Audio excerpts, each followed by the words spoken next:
So I picked Rudo y Cursi. So essentially, two half brothers who work at a plantain farm in order to provide for their families find enjoyment in playing football with other men in the rural Mexican community.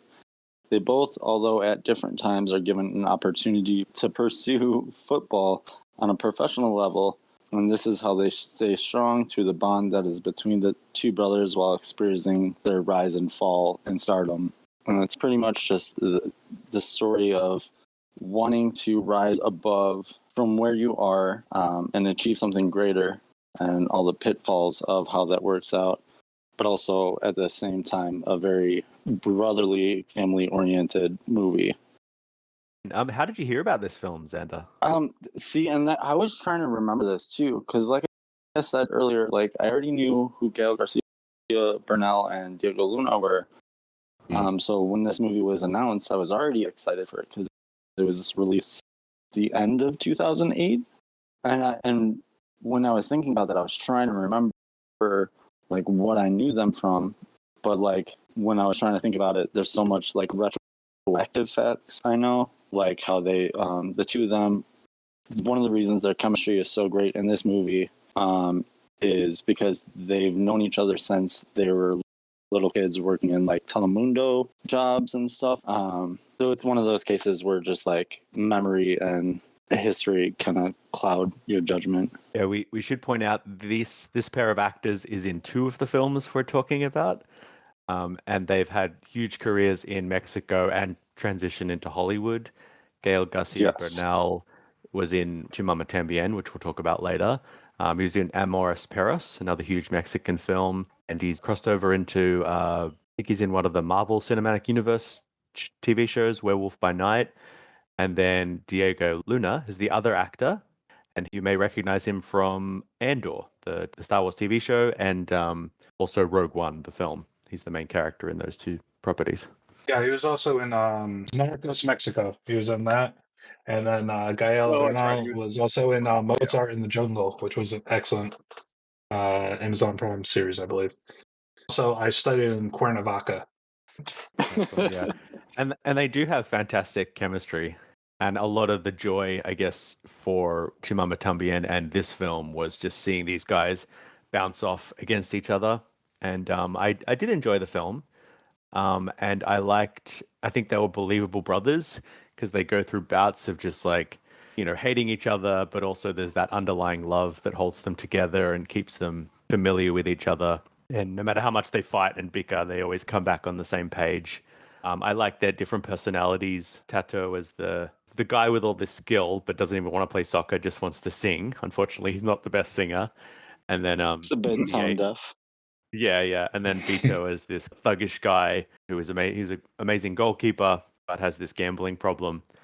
And it wasn't. I mean, the film isn't necessarily as like hitting me on as deep a level as some of the other films, but I liked that idea of portraying soccer not just a sport, but this really important cultural phenomenon in Mexico and various countries around the world. Like it is just in the blood of certain people from certain countries.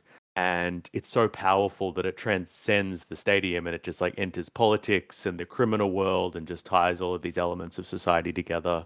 And also, I liked the idea of like fame kind of doesn't really change you; it just kind of like reveals what was always there. Like these kind of like flaws in their personality were always there. This new power and this new sense of liberation just kind of like brought it more to the surface. That was cool. And another thing that's prevalent in all these films is that class division and trying to transcend your status is really hard. These guys, live out in the country. They work on a banana plantation. It's rough, backbreaking work for very little reward. They have these big dreams of going to America or buying their mum a house, and this is kind of their chance to do that. That's kind of one of the few Yeah, times we see someone cross the class division, and it has sort of mixed results. I think you'll see kind of a holy trinity of Latin American cinema that is talent, opportunity, and sacrifice, and how that interplays through every movie. And here you see it like the opportunity to, play, and the talent of like the kickoff, like who's going to win, but then the sacrifice of like knowing that the brother that you love can't, achieve their dream, and the brother that you love, you have to go see leave while they achieve their dream. I think it's also another trope that you see throughout Latin America, and as you say, like soccer, football in Latin America can be an out of extreme poverty, and can be a tremendous opportunity for the entire family. One of the things that you see when you're driving through villages and along highways are these usually concrete built buildings, but they have like rebar still sticking out, like waiting for that next, payment from whoever went to America to work to put on that next floor, next room. It's kind of like a weird industrial hope image. Yeah, and it's crazy how much luck plays a role in this film.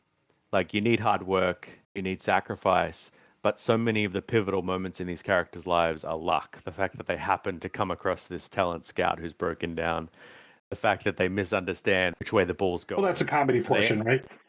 and he ends up blocking it when he meant to miss it, which is the reverse of what happens at the beginning of the film. Like it's so much chance shapes these characters' lives. I just want to say, like, after watching all four of these films, I kind of feel like I should have picked Sex and Lucia instead of this film because then it would have fit more perfectly with the themes. Oh no, I think this film fits really well.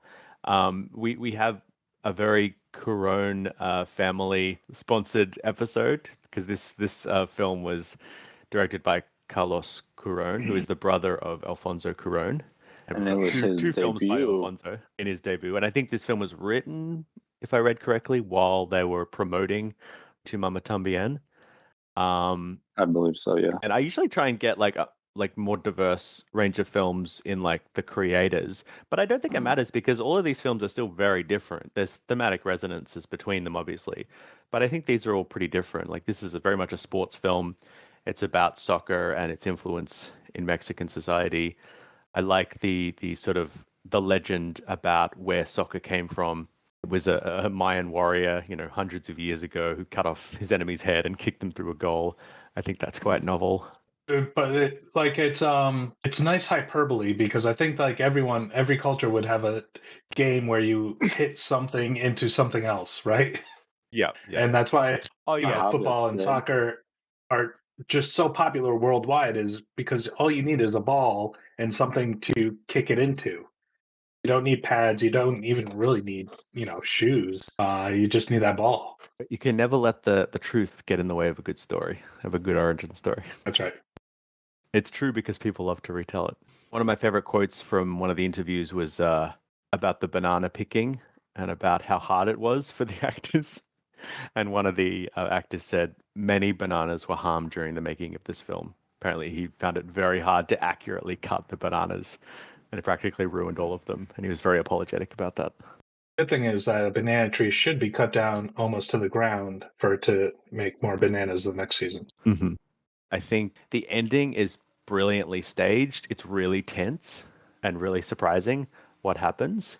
I didn't fully understand what happened to the other brother who missed the shot. Did they actually clarify what happened to him, to Tato? I never thought about that. I don't know. I don't think so. Because Beto has kind of a good ending. He blocks the shot, which is not good for him because he, Right, lose the it. Yeah. gangsters try and take him out, but he only manages to lose a leg, and then he ends up back on the beach. His mother's new son-in-law has built her a house, and he gets that nice song from his friend. So that was a good ending for him, but I'm not sure what happens to Tato. I guess because you don't get anything, It's it's a fu- assumed. That's good. Yeah, so it's a funny film because a lot of it is comedic, but there are these sort of hard edges of Right. drama sewn in there as Especially well. because the narration you get isn't even from, either of them. That was another funny thing I noticed between a couple of the films, that there's this very philosophical narrator sort of interjecting at various points. And it's almost like he's in real time creating the mythos of it. Yep. Yeah. There's another chronicle in the legend of soccer.